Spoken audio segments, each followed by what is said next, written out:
Hey everyone, I'm super pleased to be speaking to Jérôme Tagger. Jérôme's the chief exec of Preventable Surprises and is really an expert in all things sustainable and environmental social governance, ESG. Jérôme, welcome. Thanks so much for having me, Ben. I'm very honored to be here and also a bit intimidated because you also always have these really cool guests and they have a lot of interesting things to say, and I mostly have questions, so fire away. Well, you're right up there with them. So I guess over the years, there's been this model of having government, having companies, having civil society, NGOs, and there's a sort of, companies have their own role and responsibilities. Government, obviously, for that has civil society as well. But there seems to have been a maybe blurring of those boundaries about what should be responsible or not, whether government's getting log jammed, companies may be taking more responsibility, activists and things.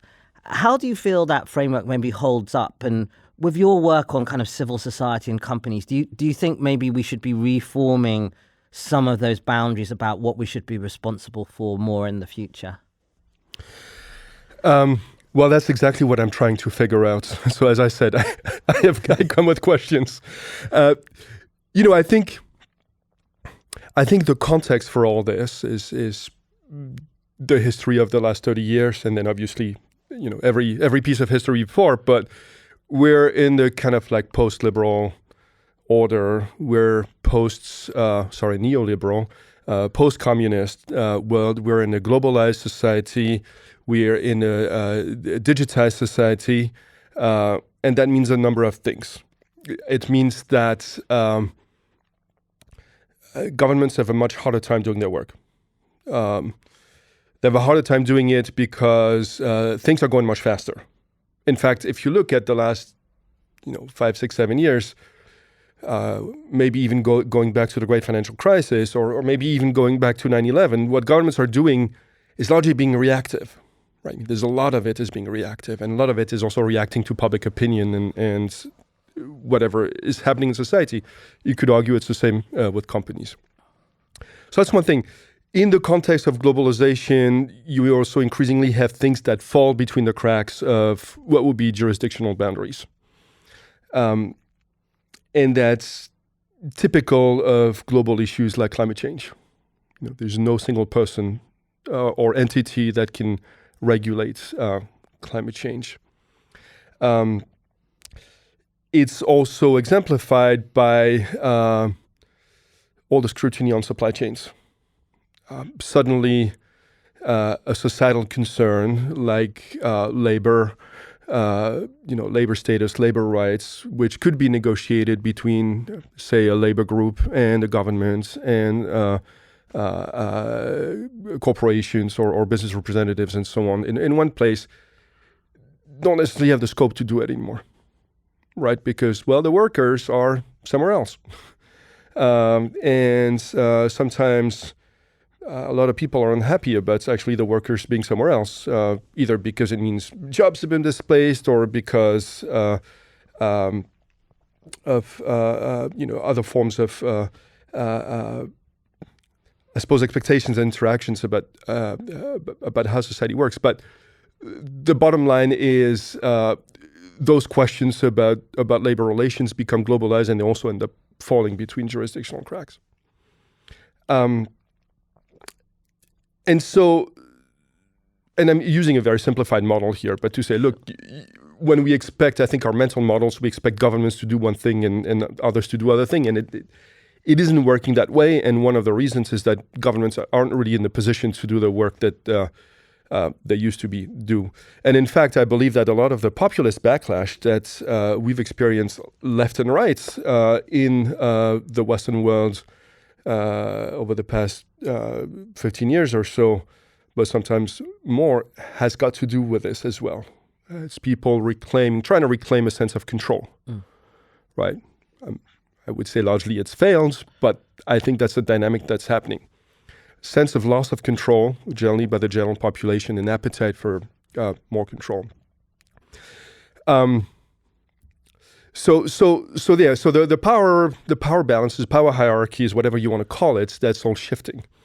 You've got companies and sectors that have significant influence over the course of environmental degradation or progress for that matter, and social relations. It could be entire sectors. Typically we talk about oil and gas. It could be large global employers. It could be tech companies, which is now the new villain. And that just raises questions, right? That raises questions. And I think, I really don't think there's any easy answers to any of this. So I don't come with a recipe of solutions. But I do believe that it does create a space for the questions, for the interrogation, and for advocacy. Because if you care about stuff, whatever it is that you care about, and you're looking for a way to advance, support a cause. And by the way, the cause could be financial markets that work, that work for all. It doesn't have to be about a specific population group or anything. Then you've got to ask, what are the levers in this complex system? How do they work? How do they interact? Who's got leverage or who's got power over what? What are their incentives? And what motivates them? And what would bring them to change their behavior? Sure. So I guess that brings into the question of, call it theories of change. Where have you got the levers and mechanisms? So I guess there's one set of advocates who argue companies should stay in their box, maybe do some extra financial, focus on the profit, and particularly on the climate lever, leave that to policy and government, but should probably advocate for it.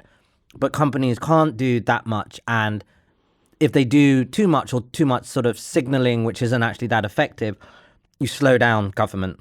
But as you alluded to, others would argue government, particularly globally, there's a lot of conflicts of interest, got global south, global north, don't always have political backing. There's a lot of things.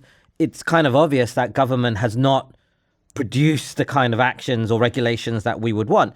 Well, in which case, then it's the other groups, NGOs and companies will have to step up if you want to do something. So I'm interested in where you think those mechanisms could be, or whether we have to do a little bit of both. And perhaps on top of that, you could say that actually within markets often fits into people who have a advocacy divestment theory of change.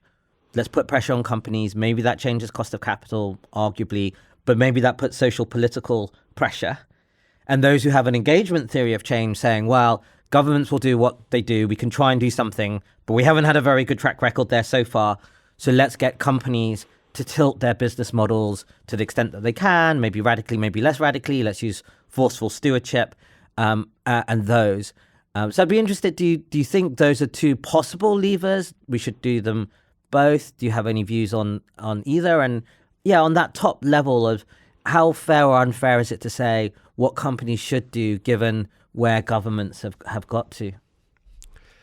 Well, that's another tricky one, right? I mean, I don't have any simple answer, but I do have thoughts.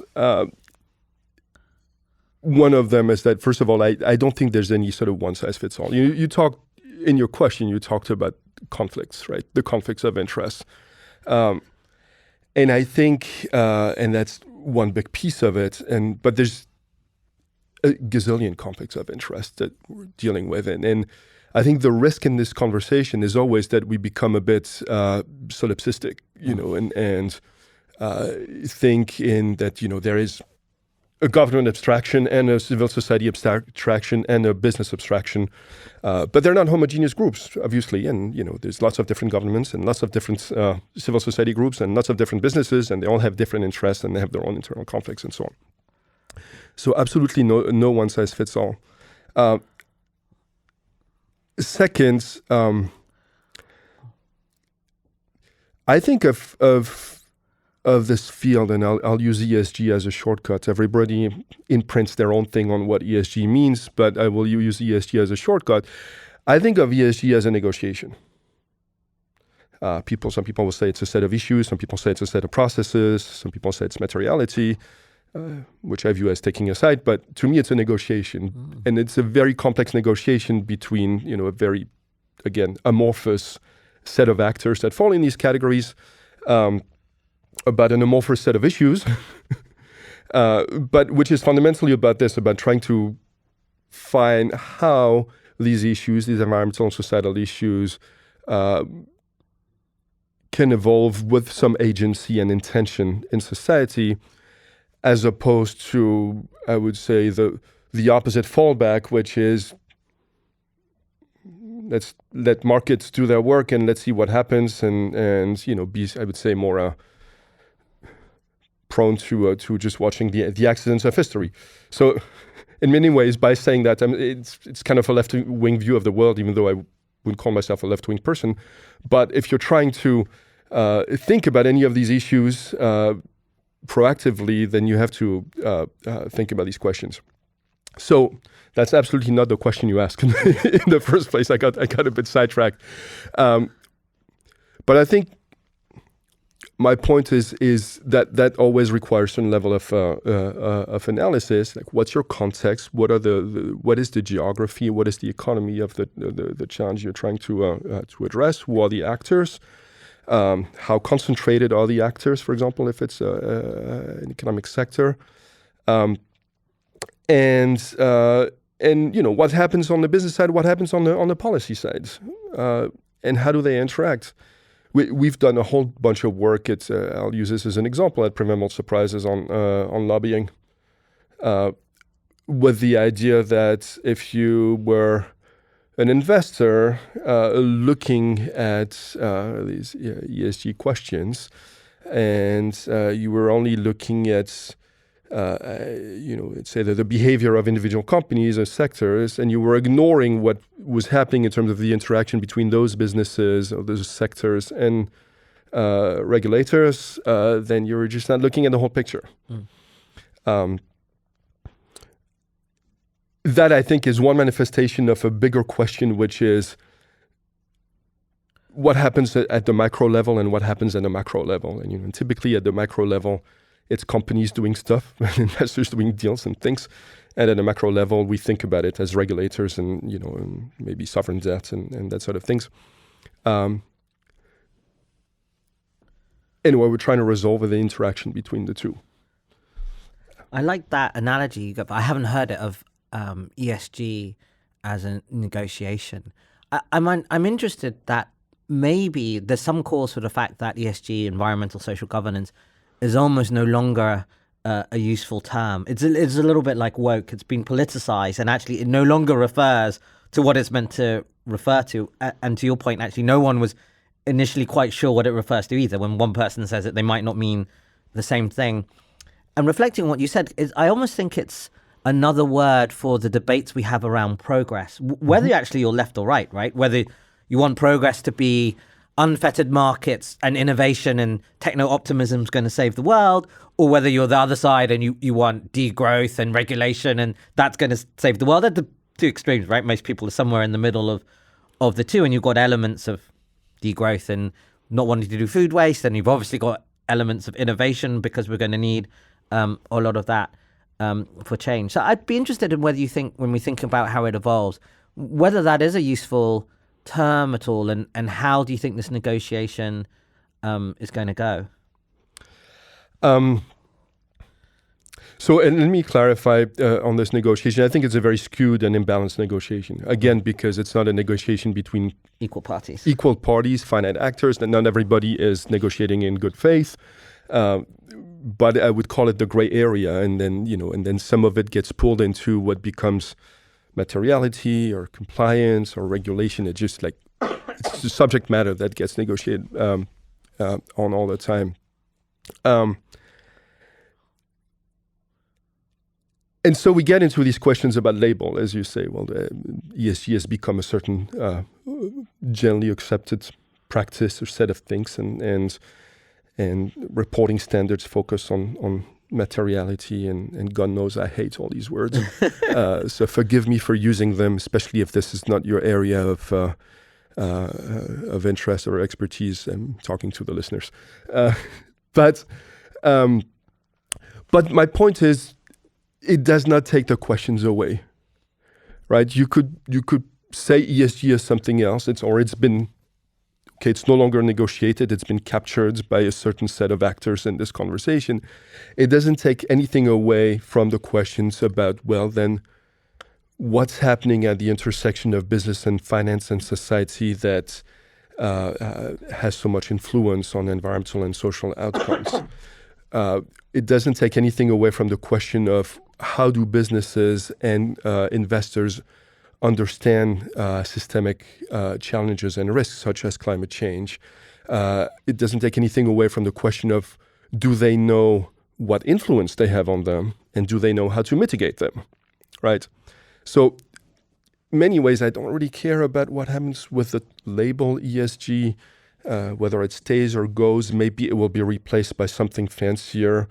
There's the whole ESG and impact conversation. There's another ESG and regeneration conversation, and I'm sure, other things will pop up. I personally find that arguing about the words is not the best use of my time, because I don't have many ideas to suggest. But fundamentally, we're going through a clarification phase because of the political people saying, well, no, all the Republican state treasurer saying this ESG thing is a political ploy, which, by the way, I disagree with, on the sense that I think it's financial markets are a political ploy. ESG is just one manifestation of it. And then you've got the whole sort of compliance greenwashing question, and all of that is kind of filtering and clarifying some stuff in the negotiation. How we come out of this, I don't know. I don't think anything of this will become easier. I don't think any of these questions will become easier.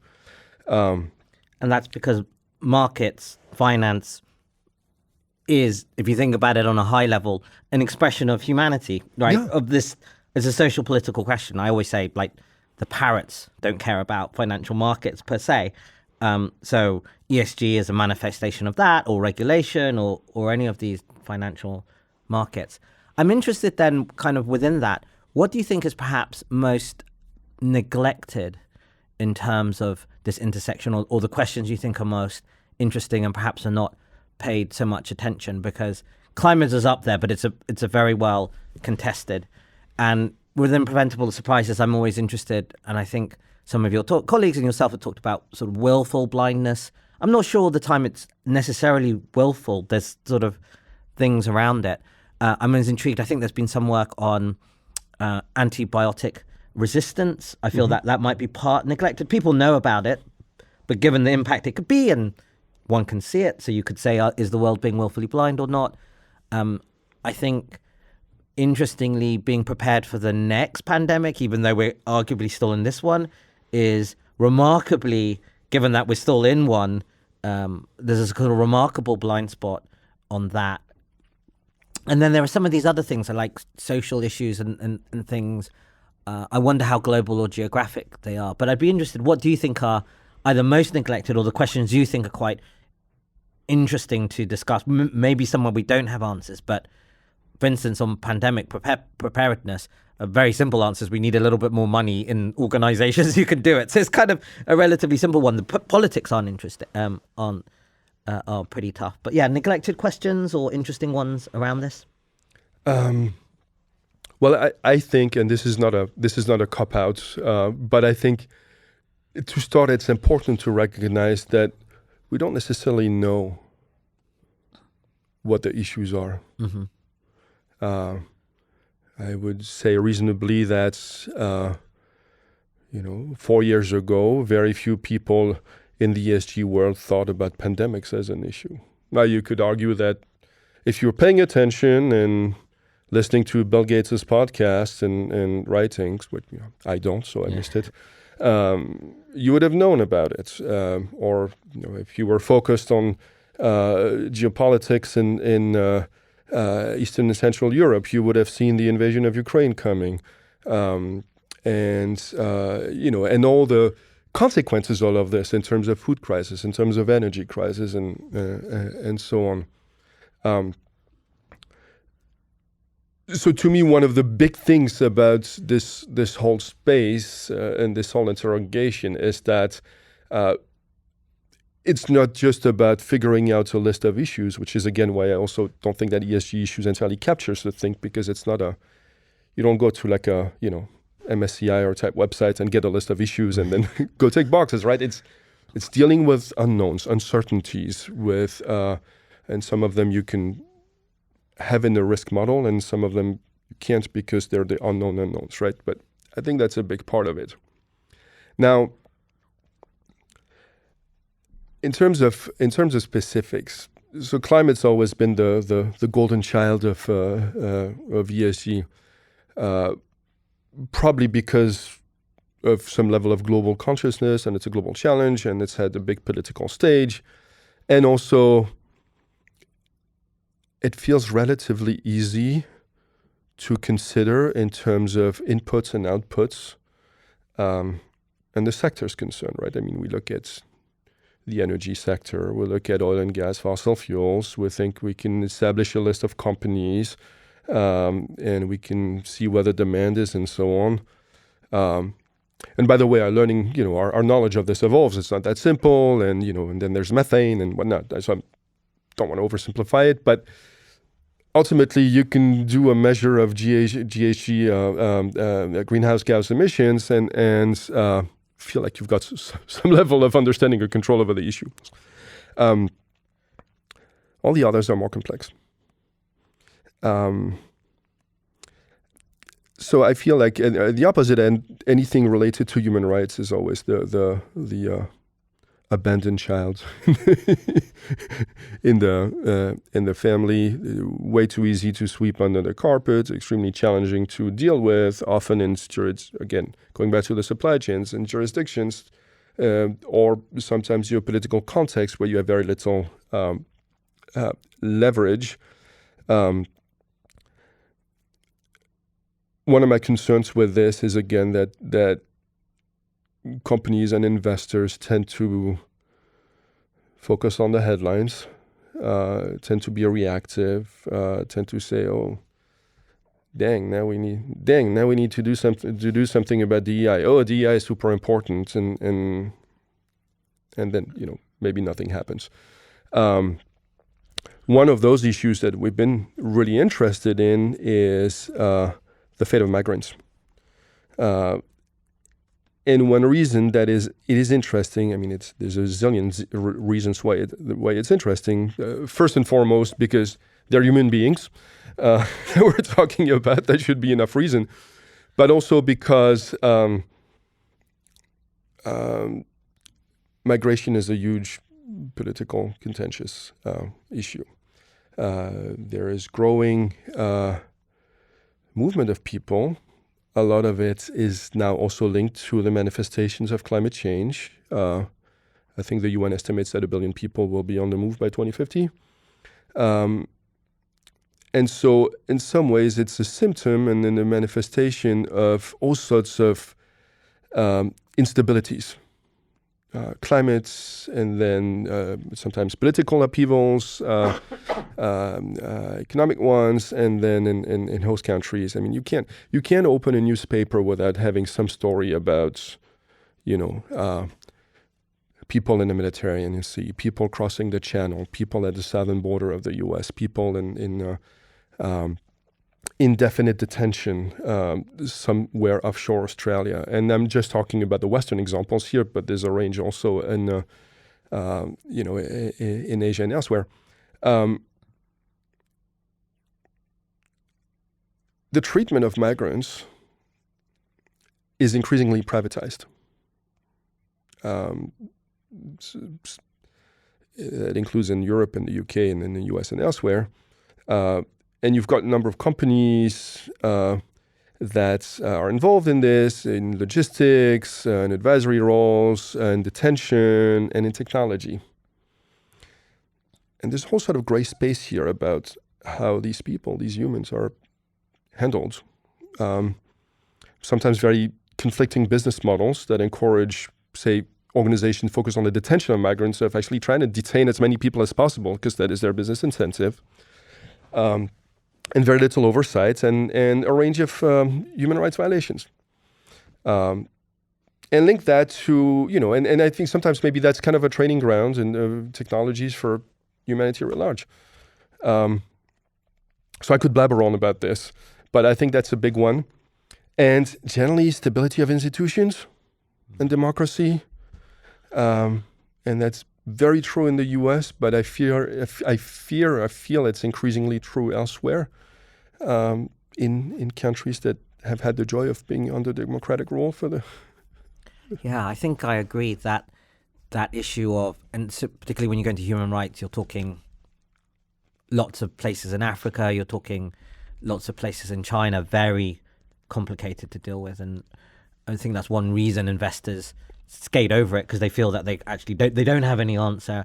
They could try and engage, but they don't really know even what the questions to ask are. And I think it's also, you make a really good point on what I would call, to use kind of accounting speak, institutional capital, because it does decay over time. Maybe like everything, I don't know whether that's entropy or humans, and you either need to rebuild and refresh them, or you need new institutions or new arms of old institutions to help either compete against the old ones or create new ways of thinking. So actually, I'm quite interested in your, the chief exec of a kind of startup think tank to some degree, which is a new institution. How have you found that journey? And I guess you helped start up UNPRI, which is the Principles of Responsible Investment, which is now a large organization, but started from startup. So in a way, you've had at least two sort of startups. I know you've come into Preventable Surprises, not as founder, but a little bit later on. Perhaps some reflections on building a startup or new institutions. Has that helped? Has that given you a vision of like, wow, how hard it is to sometimes herd cats and things within institutional and people? Or I guess other people out there, I speak to some people who kind of think, oh, maybe I should jump into the world of think tank, or maybe I should start up my own. People always go, oh, there's a hole there. And I kind of nudge them. It's like, well, if that's what you're feeling, maybe you should do it. But there's kind of this fear of doing it, right? Because it's challenging and new. But yeah, have you learned anything either from your old days of startups, being chief operating officer, now chief exec? Ben, all your questions, I feel like you're in my brain. Like, these are the things that keep me awake at night and and asleep during the day. But so, and by the way, on institutions, just going back on this, and also to this question of shifting powers and of the increasing role that we ask investors and companies to play on environmental and social issues, I think we also have to put that in the context of democratic decay. And that sometimes asking these companies and investors to effectively have more influence is not really that good for democracy. So it's a balancing exercise. Now, to your question,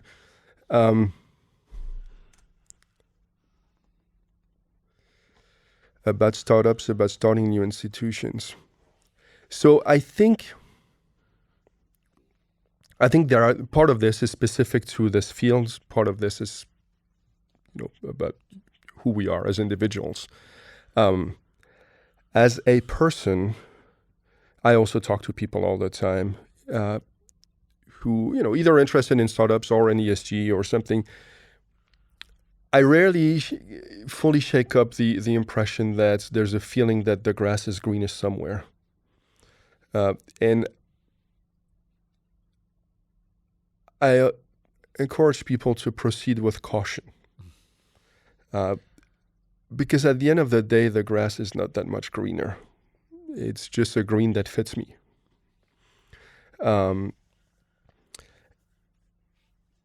So when we say the grass is greener, I think it reflects two questions. One is that people need a sense of purpose and they want a sense of influence. To people who want a sense of purpose, I tell them, please become a nurse, a teacher, a doctor, join the police, join the military, and I'm probably forgetting a million things, volunteer, you can do a lot of really important things and some of the most important jobs. What would we call them during the pandemic? The frontline workers? Key workers. Key workers, I think we have key here. So yeah, but they are. Turns out they are. So for people who are looking for a purpose, look at this. For people who are looking for influence, or really a sense of agency on things, well, there's very different ways to have agency on things. Where it fits, you can have agency as a regulator, you can have agency as the CEO of a big company or as an executive somewhere. You can have agency over your community, over your family. Again, pick your battle. Where it might be sort of, tickling the whole startup thing is in a sense of freedom. I don't want to have clients anymore. I don't want to have a boss anymore. I don't want to have something. And some of this is true. I mean, I delight in nothing more than no one else having control over my time, my work dedicated time. So that's a great joy. But you still got to interact with other people. Your existence as a startup, as a think tank, is based on, well, do people trust you? Do they respond to what you're offering? Do they engage with you? And so it's not like I'm going out in the world just saying whatever goes through my head, although clearly today I am. But it's still a job of crafting thoughts and ideas and articulating them and finding ways to communicate them in a space that will be responsive. And yes, it's hard. It's hard in a sort of economic stability, visibility standpoint. So you got to be ready to have that battle.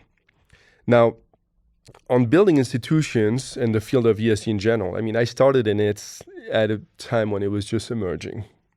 So yes, it didn't really have institutions. And I think you try things. You do things. Institutions emerge because people want a space to congregate, to gather. They want a space for thought leadership. They want all sorts of things. And so that's how things like the PRI emerge. Preventable Surprise was in a number of ways created as a counterweight would make it sound too weighty for what we actually are, but for a different voice.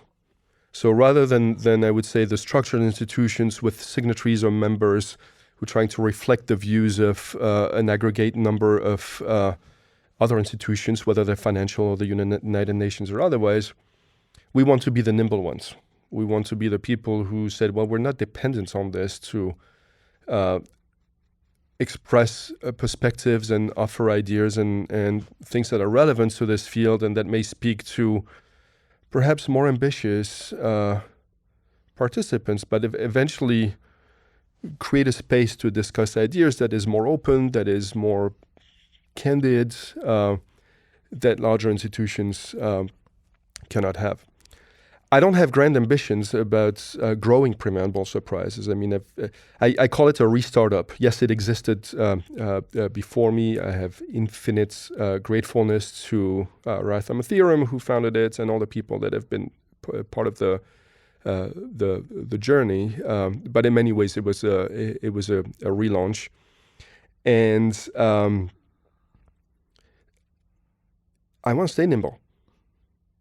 And to do that, I can't grow it.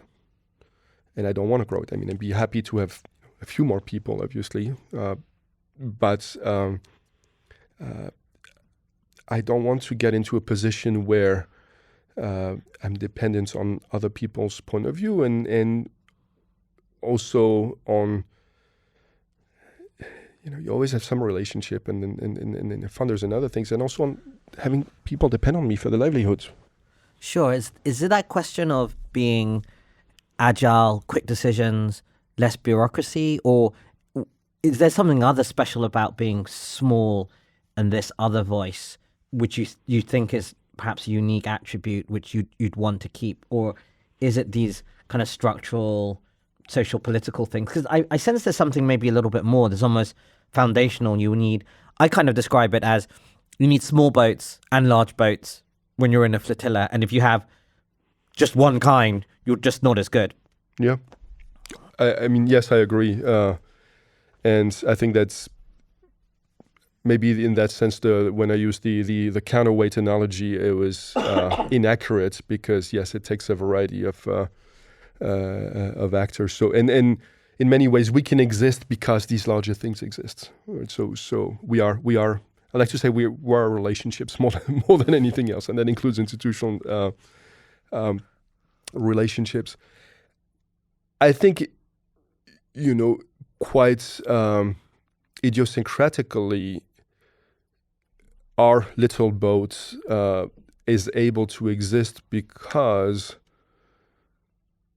the big boats know that we exist, because we've worked there, because we've lived there, because we have the relationships with all the people in the big boats.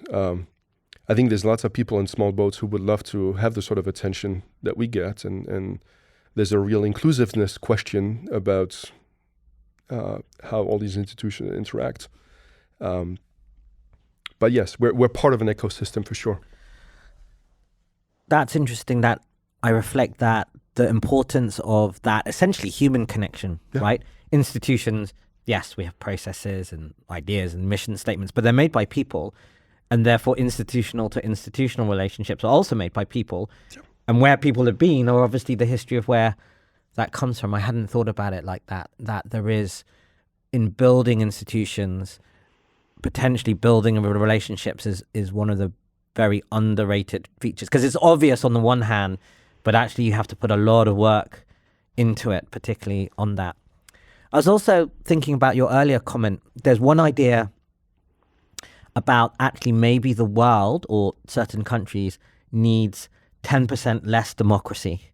This idea that you need it, but actually we're log jammed with consultations which don't go anywhere because they're 51, 49% consultations, or even they're 60, 40. You actually kind of know, right? People know without them, and therefore you can't make decisions. I was wondering what you think about that. I'm quite keen on having participatory forums. So I like this concept of open space, even climate assemblies, juries, some of the things which has happened in Taiwan. But actually, I also think that then you do leave it to technocrats. So you get a better source of information, proper participation. It happens across many domains. But then you let policymakers actually craft, given that information, with perhaps less democracy. But there is a balance. So I'm not sure, but it seems to be that some of our governance processes, at least as they are today, don't seem to quite fit what people in general want, but we haven't managed to square that. Yeah. In a reflection, obviously this is one of those but has no answer, right? Governance mechanisms, if we had a better one in that, we'd probably put it in.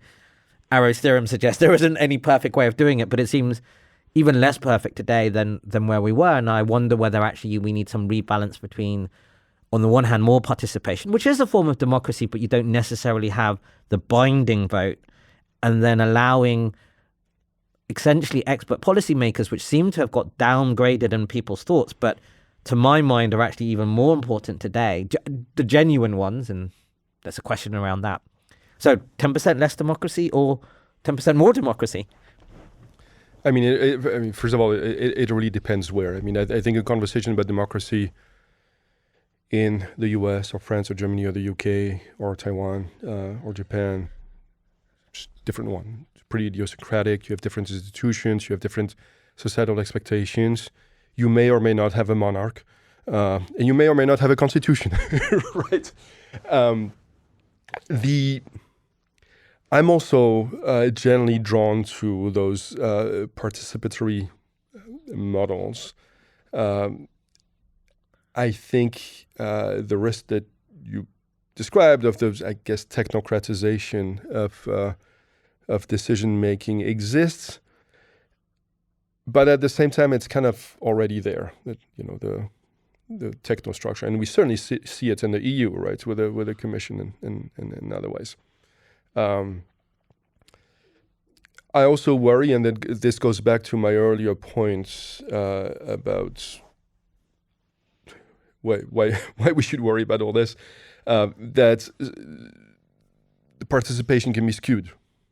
What sort of interests are in play? Who is really participating at the table? What sort of underhand influence and lobbying takes place by a range of institutions around it? So I think it's good, but it's insufficient per se. And I think each country in this case, in their own institutions and with their own people, have got to figure out this sort of balance between the balance of powers, between, industry and finance and technology and society and other interests. So that's my non-answer answer. It was a very good one. In the US, I think there's a bit of a debate as well on, I'm going to call it billionaire philanthropy, but this is a sort of NGO blob, I guess. Do you think we should have more, we should have less? Are they doing the right thing? Is this a problem because it got into the gap of where government hasn't been able to go? Actually, from that view, then maybe they're imperfect, but they're going into that gap. I guess it does matter geographically as well, because there seem to be more US billionaire philanthropists than any other form of billionaire philanthropists, although there are some in Asia and Europe and around. But there's been, in the same way that so much in the US is contested, this kind of pushback. But like you mentioned earlier, Bill Gates, you could argue was a visionary in terms of pandemic. If you're paying attention, done a lot in global development. We have a newer wave, actually, with a movement called effective altruism to some extent. So I'm interested in what you think about the philanthropy space and whether we should have less billionaire philanthropies or more, or is it about right? I think it depends what they're doing. It's on the one hand,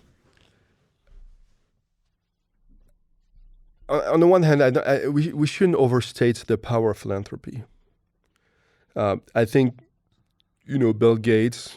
I remember reading a piece, like an interview of his in the Wall Street Journal some years ago, reflecting on his experience trying to change American education, which I think was his kind of first interest. Are we going to do stuff about education and we're going to pour billions into it?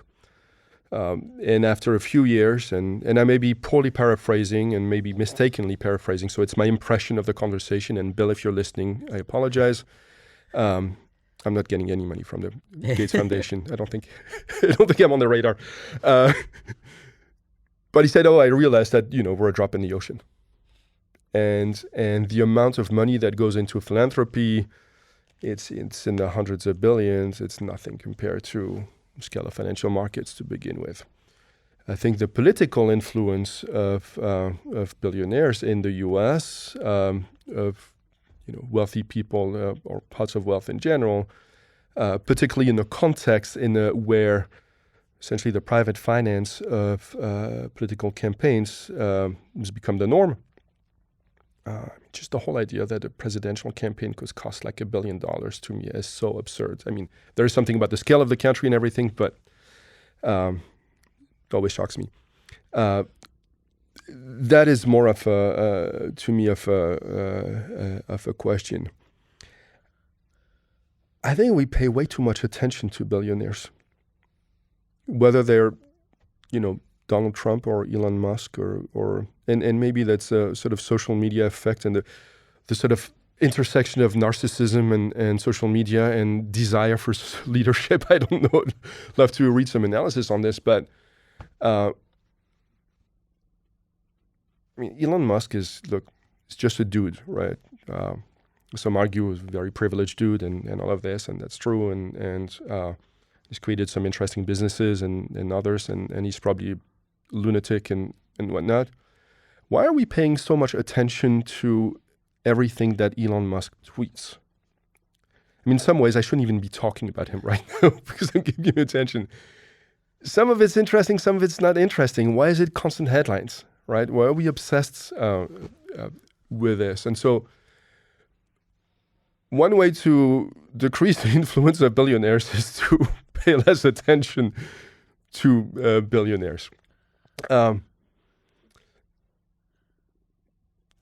again, that's my non-answer to your question, but I've met billionaires that I liked, and I mean I've met 2 billionaires in my life, and one I liked and one I didn't like. 50-50. Well, that leads me to reflect that it's potentially part of the human condition. With social animals, there's something about, and you can say there's social media and things, if you've got something like 100 million followers, there's something like humans like to pay attention to things that other humans do because of this social animal background that we have, which leads me to think that there's always a part of me which is disappointed that this blob of ESG can say nothing about art, doesn't say very much about humanities. And I think maybe this is the problem, is it does barely say something about human rights. I mean, it does in principle, it says everything about it. But as you've alluded to, in practice, within financial markets, it's very tough. You get, at the margin, some extreme embargoes or things like that. But in the messy middle, where we know kind of life goes on, essentially the blob of ESG is silent. And I extend that to being it's silent over arts and humanities in general. And really, therefore, financial growth is obviously important. GDP seems to correlate with all of these other things that we think are important, like happiness and life and health and education. But then when you get down to it, the kind of things that we seem to really say are, these are what make us human: dance, poetry, drama, narratives, maybe the blob that's social media, why we pay attention to billionaires. That core of what, when people ask, like, that is really important to me. Not everyone, in different flavors of it. And maybe that's the case because we're going to be segmented. We've potentially segmented financial markets in that way as humanity's answer for doing that. But it seems to, in some ways, I was discussing with people, they kind of argue, well, maybe does that make us less? I don't see any reconcile it, so this is my non-question to your non-answers. But I'd be interested in where do you think the power of, say broadly, the arts of humanities have anything to say on financial markets, the blob of ESG, or vice versa?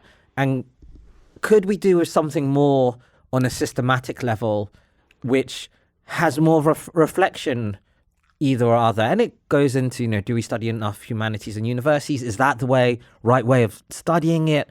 Why can we not all be more artists at the same time? I don't know. But anyway, ESG seems to have a lacuna over arts. That makes me sad. I'm not sure if it's a mistake. I feel it might be a mistake. What do you think? I mean, lots of things. I mean, I think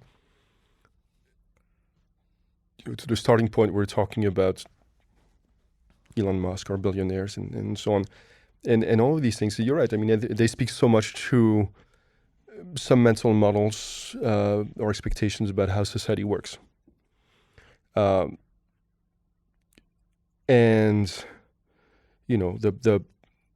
the alpha male followers, whatever thing, and I think, well, exactly there, we should, if we want to be thinking about, sorry, I'm looking for my words because I'm slightly outside of my comfort zone in terms of things that I may or may not have said before, but I think that's something that's shifting. Those models, the traditional male-dominated society that's dramatically shifting. That's shown by numbers in terms of who finishes superior education and performance in school. It's shown in who gets jobs and everything.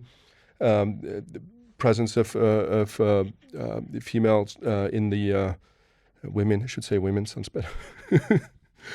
In the formal workforce in orange countries and so on and so forth. That's a huge, deep shift that the ESG world is not quite paying enough attention to, and I think this link to culture, this link to how society works, how society is evolving, it's a big deal. In many ways, companies pay more attention to it because, well, that's their clients, but not always that well, and they don't pay particularly well attention to it in terms of their workforce and so on and so forth. Maybe I should summarize what I've been blabbering about for the last 2 minutes about saying, yes, there are deep questions. Gender is one of them, and we should be spending much more time on it. Humanities, so first of all, I'm finding that a lot of people that work in ESG are interesting. And part of the reason I've stuck in this field for 20 years is that I keep running into interesting people. And from different backgrounds and other things and different, it's just like, okay, look, ESG is an endless field. You can have expertise in a range of issues. You can have expertise in a range of asset classes. You can have expertise in a range of industries. Nobody's got that, right? And nobody should pretend to have that. And no one should have pretend to have a system that captures all of that, by the way. That's a big part of it. Why did I start saying that? Oh, because of people. So I do find people who have this varied set of interests and that sort of naturally gravitates to these questions. And they're probably more curious about how the world works. Can you engineer that? I'm a big fan of people getting more broad, generalized education in humanities and in societal issues and just knowing stuff. Certain faith in a rote understanding of things. But it's clearly not enough. Sure. My last 3 questions then, coming up for time. So one was referring back to a comment you made earlier about the levers that we can pull. And I'm interested in, what do you think are the few or maybe 2 or 3 levers that we should be most looking to pull? Either maybe those which are underrated or those which are maybe obvious, but we think we should be pulling more. And maybe you could think about that in the context of potentially policy levers. Are there 1 or 2 policies that you think, we do this and this is a potentially important lever, whether that's carbon tax or innovation or regulation or standards?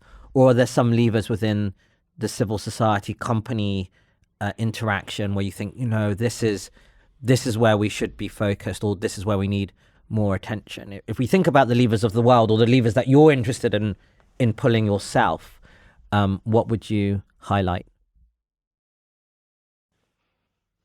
So one that comes to mind is lobbying, and in part because we've talked about it and we've done some work on this, but the fact that a lot of the outcomes and regulations or lack of regulation around some of these issues, sometimes in spite of, and quite often in spite of general popular support, happens in closed-door negotiations,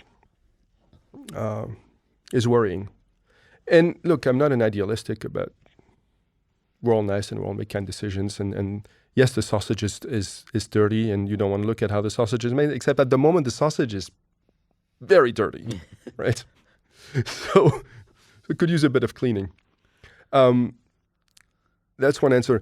Another thing that I've been thinking about, and this is more a question than a statement, but I'm looking at how much regulators are struggling to address greenwashing and all these questions about what is sustainable finance and what is responsible investment and so on. And I think there's two reasons for it. One is the general focus on transparency and disclosure. I think as an industry, we spend way too much time on transparency and disclosure. And in some ways, let the regulators do what they're going to do and then continue the discussion, right?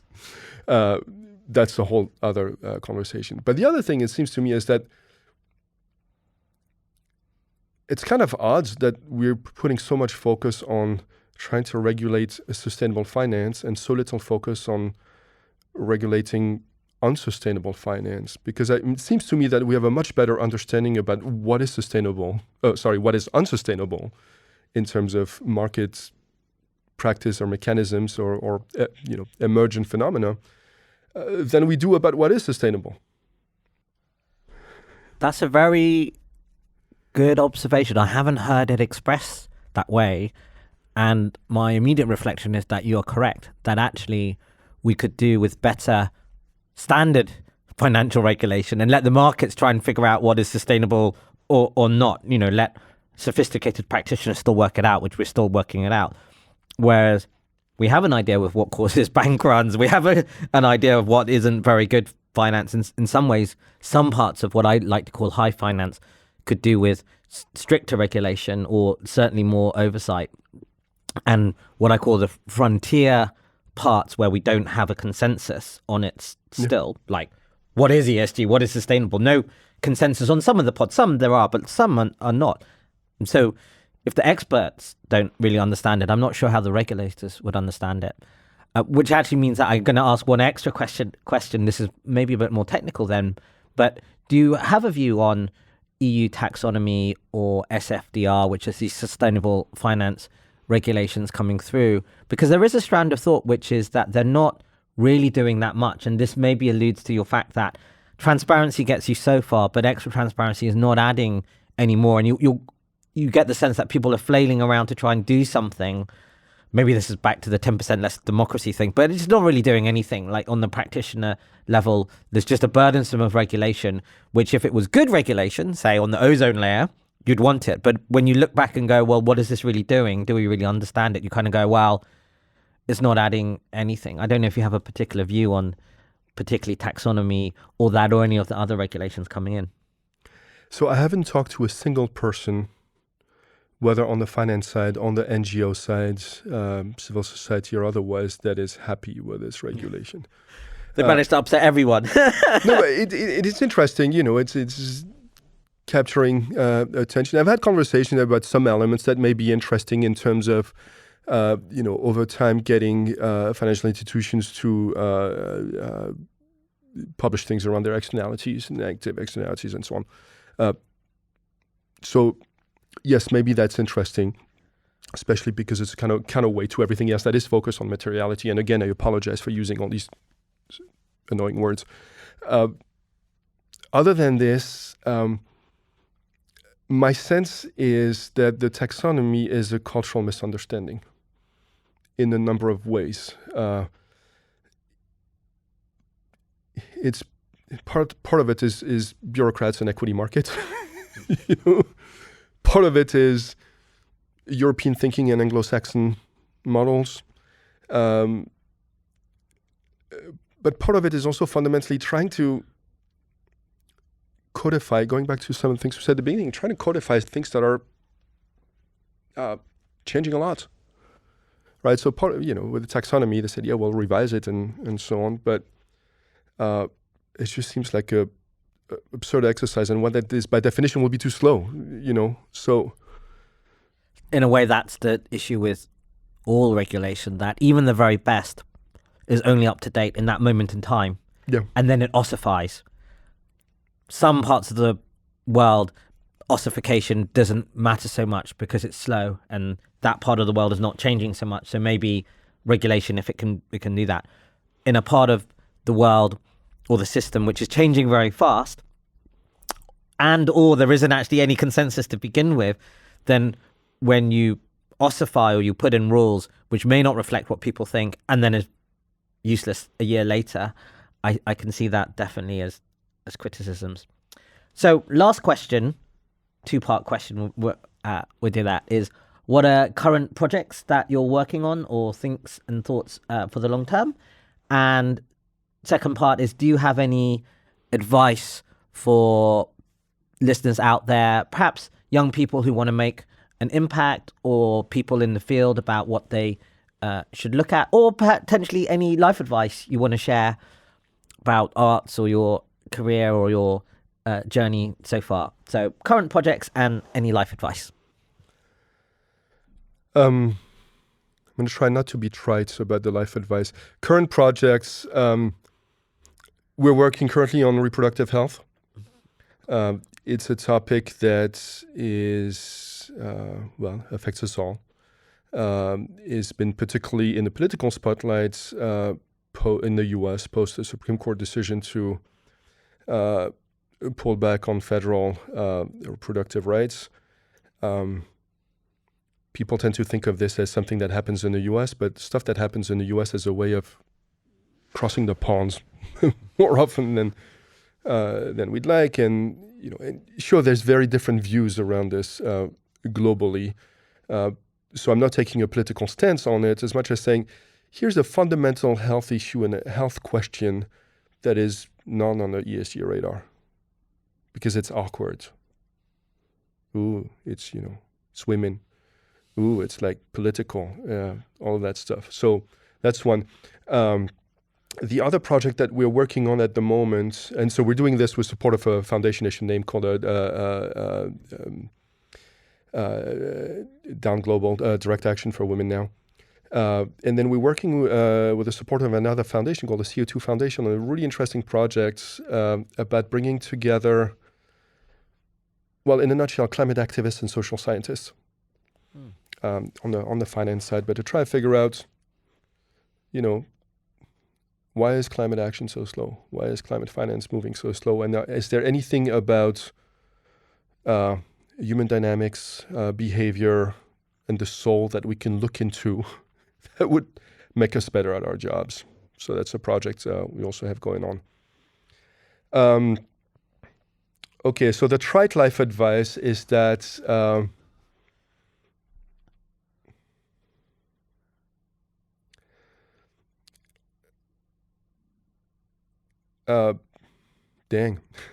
be yourself. I mean, that's one. I've never been happier than when I didn't give a damn about what other people thought of me. Even though I say this, I worry about what people think about me all the time. But in a way where you sort of overcome that and say, well, no, but what is it that I can be in this world? Focus on relationships. I mean, to me, that is so important. In the world that increasingly now is so fragmented and so focused on individuals, I really value relationships. I think we exist because there's a world around us. It's that simple. And make the mistakes you can afford, but make them all. Great. Well, that's a very good note to end on. So, Jérôme, thank you very much. Thanks for having me, Ben. So happy.